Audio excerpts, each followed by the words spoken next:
નમસ્કાર દર્શક મિત્રો, આપ જોઈ રહ્યા છો Banas crime 24 news Gujarati channel. હવે જોઈએ મુખ્ય સમાચાર। ડીસા પરસોત્તમ પાર્ક સોસાયટીમાં જલારામ બાપાના ભજન સત્સંગ કાર્યક્રમ યોજાયો।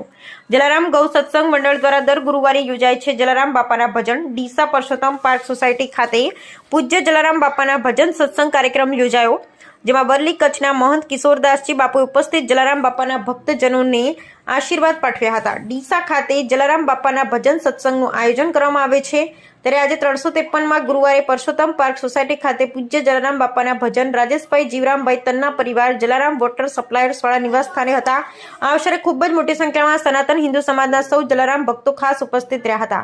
પૂજ્ય જલારામ બાપાના ભજનમાં વરલી આશ્રમ કચ્છના પૂજ્ય કિશોરદાસજી બાપુ પધારતા તન્ના પરિવાર તેમજ સૌ જલારામ ભક્તો દ્વારા પૂજ્ય બાપુનું સાલ ઉઢાડી સન્માન કરવામાં આવ્યું હતું।